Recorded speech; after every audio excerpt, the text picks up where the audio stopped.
দীর্ঘদিন পর বিপুল সংখ্যক দর্শকের উপস্থিতিতে চমৎকার এক উৎসব মুখর পরিবেশে চট্টগ্রাম এম.এ আজিজ স্টেডিয়ামে অনুষ্ঠিত হয়ে গেল আরাফাত রহমান কোকো স্মৃতি ফুটবল টুর্নামেন্টের চট্টগ্রাম বিভাগীয় ফুটবল ম্যাচ।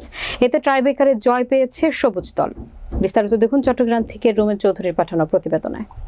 শনিবার বিকালে চট্টগ্রাম এম.এ আজিজ স্টেডিয়ামে টুর্নামেন্ট কমিটির আহ্বায়ক নিয়াজ মোহাম্মদ খানের সভাপতিত্বে সদস্য সচিব আহমেদুল আলম রাসেলের পরিচালনায় প্রধান অতিথি হিসেবে বেলুন উড়িয়ে এ টুর্নামেন্টের উদ্বোধন করেন বিএনপি কেন্দ্রীয় যুগ্ম মহাসচিব ও কোকো স্মৃতি ফুটবল টুর্নামেন্টের কেন্দ্রীয় আহ্বায়ক হাবিবুন নবী সোহেল। পরে খেলা শুরুর আগে প্রধান অতিথি খেলোয়াড়দের সাথে পরিচিত হন। প্রধান অতিথি তার বক্তব্যে এ সময় শহীদ রাষ্ট্রপতি এবং সাবেক প্রধানমন্ত্রী বেগম খালেদা জিয়ার ছোট ছেলে বিশিষ্ট ক্রীড়া সংগঠক মরহুম আরাফাত রহমান কোকোকে শ্রদ্ধার সাথে স্মরণ করে ক্রিকেট সহ দেশের ক্রীড়াঙ্গনে তার অসামান্য অবদানের কথা তুলে ধরেন।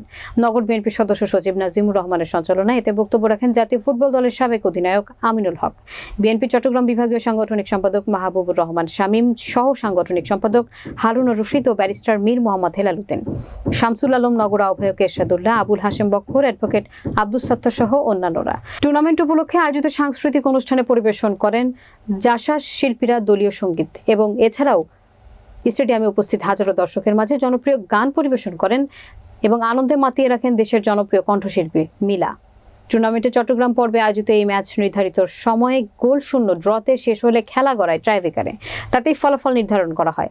এতে সবুজ দল টাইব্রেকারে 4-2 গোলে লাল দলকে পরাজিত করে। পরে অতিথিরা বিজয়ী এবং রানার্স আপ দলের হাতে পুরস্কার তুলে দেন।